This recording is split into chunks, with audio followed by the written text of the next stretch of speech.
Welcome to Animal Stories for Kids. If you like our stories, please give us a 5-star rating, subscribe to our podcast, and share it with your friends and family. And now, it's time for our story. Once upon a time, there was a Barb named Appiana. Appiana the Barb lived among the deep and winding streams of a huge river.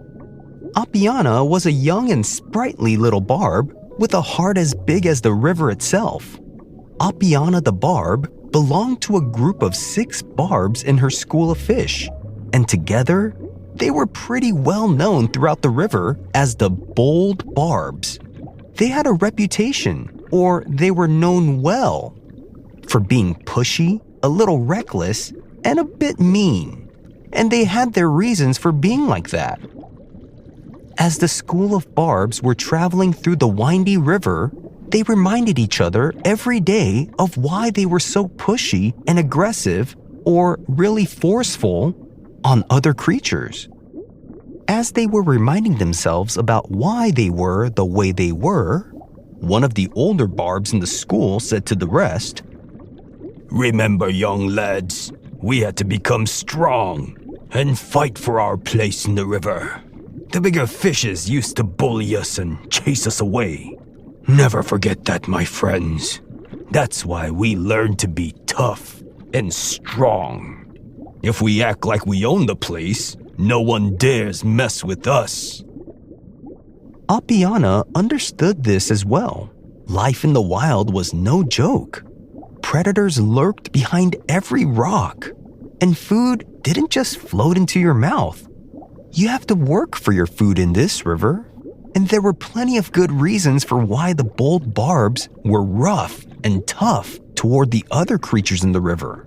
By chasing and nibbling at all the creatures that were smaller than them, they were trying to protect themselves and feed themselves.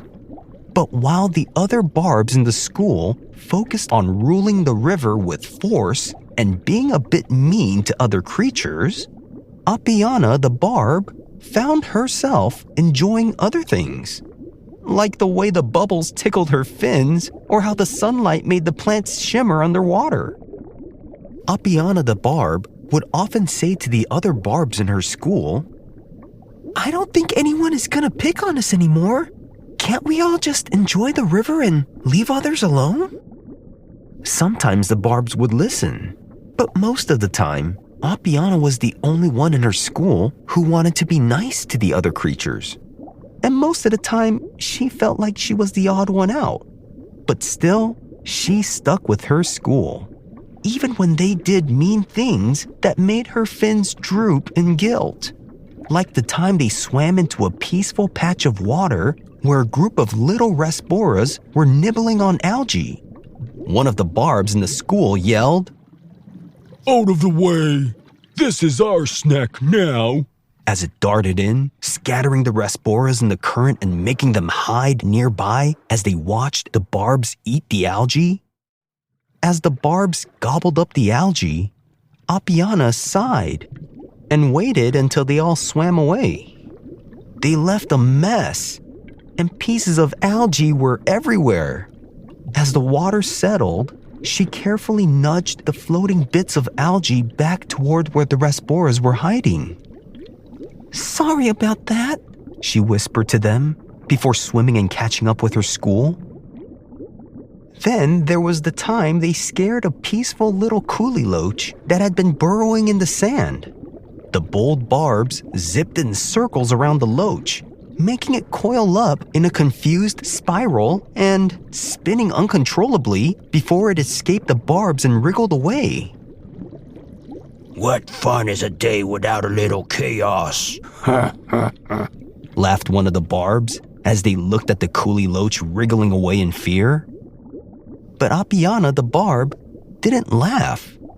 Instead, she used her tiny fins to smooth the sand back over the loach's burrow, hoping it would return. Despite her school's rough ways, Appiana never spoke against them. That was until one day when they went too far. The bold Barbs discovered a beautiful clutch of snail eggs stuck to a sunken log. They belonged to a snail who had been tending to them with great care. But the Barbs, always eager to poke at anything new, started nipping at the eggs. Look at these weird little bubbles, one of them chuckled. As the Barbs were about to nibble on the snail eggs, Apiana blurted out to all of them, "Stop!" as she swam in front of the eggs, protecting them from the Barbs. "These belong to a parent. You can't just destroy them." The other Barbs flicked their fins in irritation. "It's just a snail. Who cares?" one of them said to Apiana. "The snail cares," Apiana the Barb insisted. "And what if it were our eggs?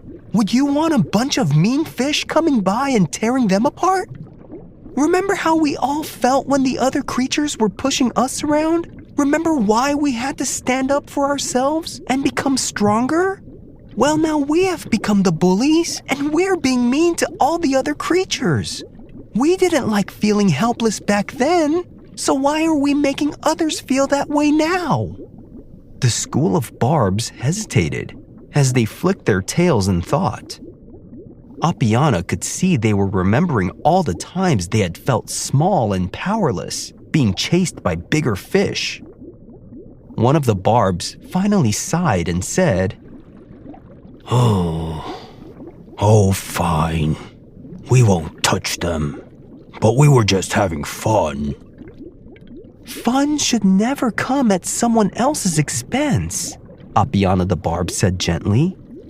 The school of Barbs felt bad and embarrassed, and with regret over all the bad things that they had done, they swam away, leaving the snail eggs untouched. Apiana stayed behind for a moment, making sure everything was in place before catching up to her school. That day, something changed.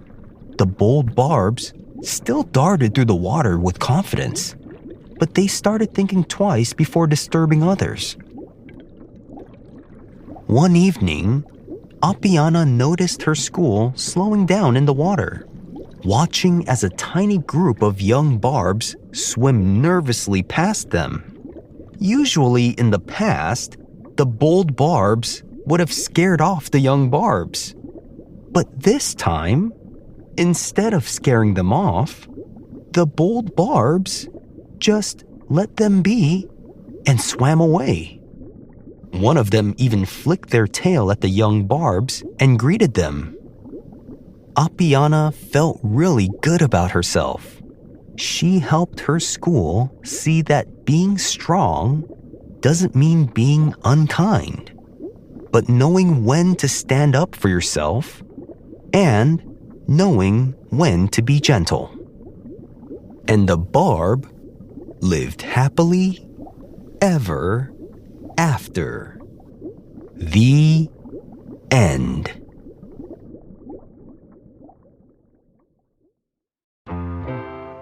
Barbs are a group of small, colorful fish that live in freshwater, like rivers, streams, and lakes. They're from the family Cyprinidae, which also includes carps and minnows, and they're from a genus called Barbus. But there's lots of different kinds of barbs that come in many different colors and sizes. In fact, there are over 1,000 different types of barbs.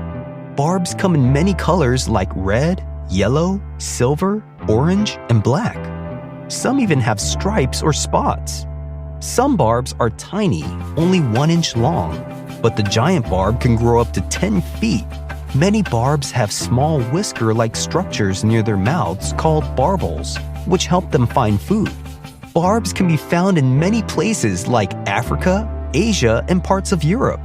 They love warm, clean water with plants and rocks to swim around.